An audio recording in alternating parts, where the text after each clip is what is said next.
Hello, welcome back to my channel, or if you're new, my name is Robin, and today, 8 months after I said I was going to do it, we will be doing a Our Wives Under the Sea review. And you may be thinking, why now? Because I finished the audiobook yesterday and I don't think I can stop falling in love with the book. And I think it's time I make a review on it a full year after it's come out, because why not? I love this book and I want to talk about why. I have a hardback signed edition and I also have the paperback edition, which has these marble edges. This is also signed as well. And I never thought I was going to be a person that collected more than one edition of a book, but I was wrong because this is my favourite book of all time. So this book was published last year and was written by Julia Armfield. Also wrote this amazing collection called Salt Slow. If you enjoy either one of these books and haven't read the other, then please I suggest do so, because this was also a 5-star from me. This was incredible as well. This book is a contemporary gothic horror book, and it is written like no other book I have ever read before. There are some body horror elements to it, so just in a pre-warning in case that's not your sort of thing. I will not be talking about them today, but if you are interested in the book, then just know that there are some little body horror elements in there. This story follows Miri and Leah, who are a married lesbian couple and are residing in the UK.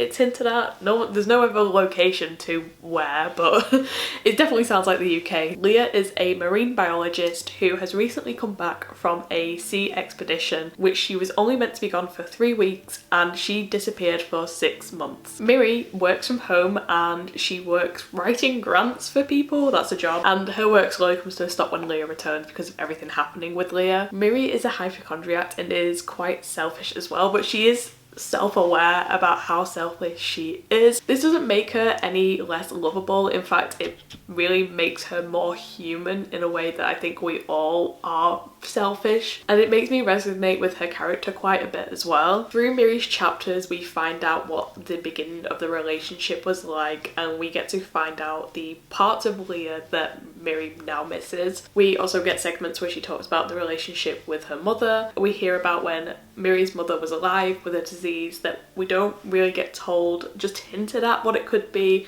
and how Miri feels a bit of guilt and talks about her selfishness during this time because she doesn't know how to care for her mother or interact with her mother, and so she wasn't really there in the last moments of her mum's life. And we get to find out how that connects with the situation that she is currently in. We also find out little bits of the relationship as well through Miri's chapters, and it makes it even more soul-wrenching when you realise the reality that both of these characters are now living in, now that this new Leah is back. We also get to see the selfishness in play with Miri, especially in situations with her friend Carmen, which we are introduced to quite early on in the book.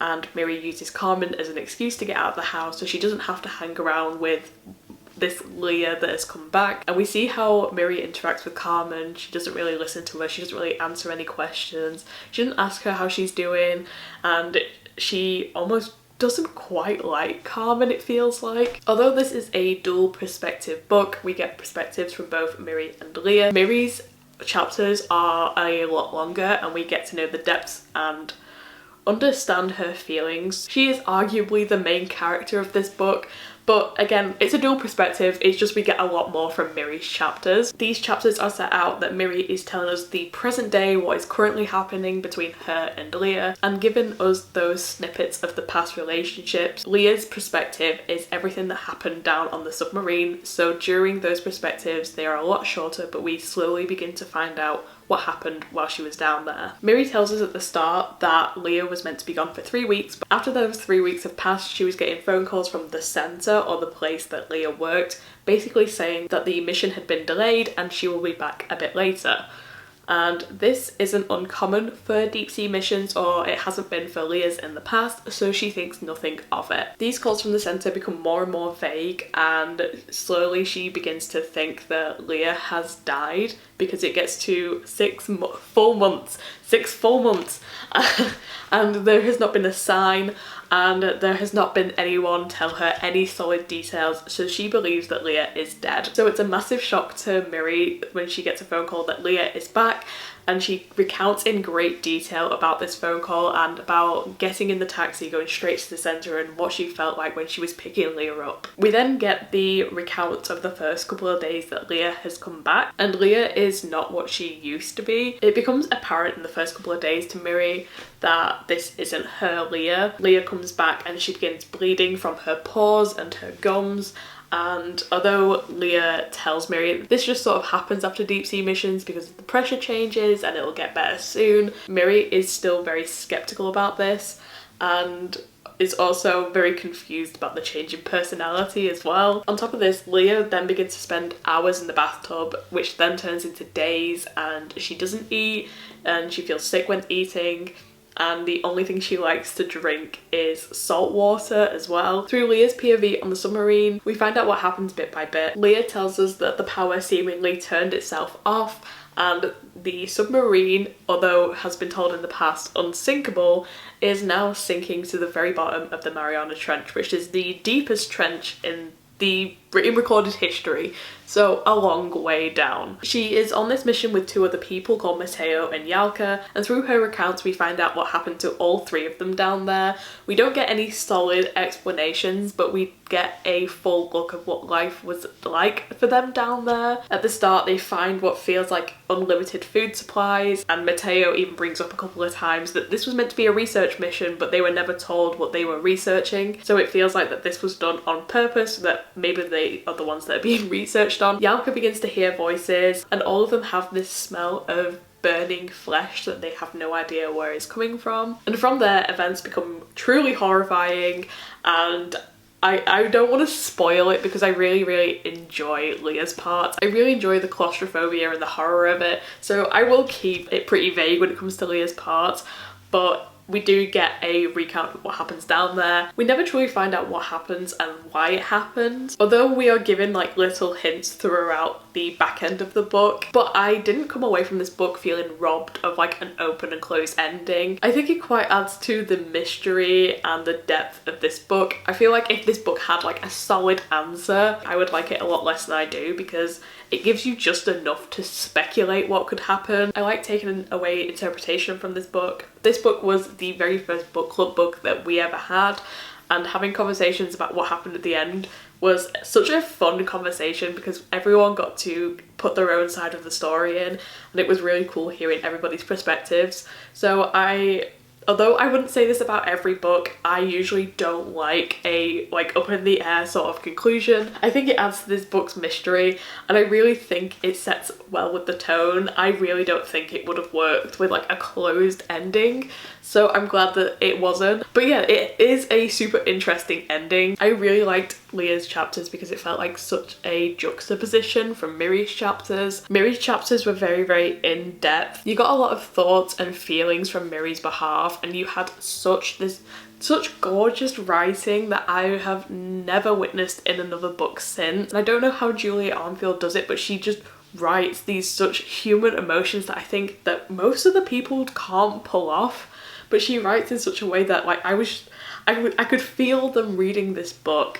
And Miri's chapters are filled with this gorgeous language. Her language also just ties into this sea theme as well, and it's just absolutely beautiful. And we have the juxtaposition of Leah's chapters as well, and although Leah's chapters are beautifully written, they have such an urgency about them and they are very straight to the point. And I think this fits in well with Leah's theme and overall story arc, because it feels like she was writing like she knew she wasn't going to make it out of this. So I really love the juxtaposition of both of these chapters, of the very current day, of all the feelings, the emotion, understanding the relationship, falling in love with the relationship only just to get what is happening now, and being told what it is like to live with this not quite Leah, and then the juxtaposition of Leah in the submarine, everything that happened, and also how much she loves Miri as well.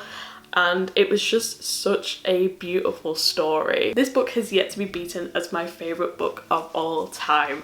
I read it for the first time last year and I have now reread it 3 times since then. I never collect books, but Julia Armfield books are now like my new favourite thing, and she is my new favourite author. So I have talked about how beautiful this book is a few times in past videos as well, but this is also a horror novel as well. And I think the way that Julia Armfield plays with like thalassophobia, the fear of the sea, and you know, the fear of the unknown, the darkness. Then you have the body horror elements, you have the claustrophobia of being in a enclosed space with 3 people for 6 whole months. And you have the grief side of it as well, which almost in itself is its own horror, the way it's described. So my camera died, so we're switching angles, I'm really sorry. It's absolutely beautiful just how it's described and how Julia Armfield has managed to incorporate grief in such a way that isn't outright loss, and this loss of a relationship in itself is I can't put into words how beautiful I just think that this language is. It's just insanely gorgeous, and I think that Julia Armfield did such an incredible job with this book, and it's hauntingly beautiful. It's a love story, it's a story about loss, and it's a horror story as well, and having all of those together just combined so well. I sound like one of those like stupid film people, but trust me when I say that this is one of my favourite books of all time. Trust me when I say that this is my favourite book of all time. And just the language in it in itself just makes it so beautiful to read. And I am like the #1 Julia Armfield stan forever. Like, this is my favourite book of all time. Although Julia Armfield has done work in the past, I just have to like applaud her for your first published piece of work. This is incredible. But I think I have to give even more props to transferring that creativity and that talent from short stories to a novel. And especially for your very first novel, when every single word in these books feels like it belongs there. Like, she hasn't gone from creating short stories and then just sort of filling out the fluff in these short stories to make it longer. It genuinely feels like every detail in this book has been thought about, and that every word is in here for a reason. If this hasn't convinced you to read this book, then what are you doing? It's literally queer, it's gay, it's horror. What more could you want? This is my favourite book of all time. And I have been saying that for over a year now, and I have yet to find another book that beats this as competition. But yeah, if you love like contemporary fiction, horror, queerness, or if you just want a short read, you get a lot of action in this tiny little book, please read Our Wives Under the Sea because it is incredible. So that was my review of Our Wives Under the Sea. Please let me know what you thought. I have been wanting to do this for literally months and months. Ever since I read this book, I really wanted to do a video of it, but I finished the audiobook yesterday and thought now is the time. Now is the time to talk about it a full year after it's been released. Please let me know if you've read this book, if you liked it or not. Thank you for watching this video. I hope you enjoyed it, and please stick around for more reviews because I'm hoping to do a lot more reviews in the future. And yeah, if you like this video, like, comment, subscribe, all that good YouTube stuff, and I shall see you next time. Bye.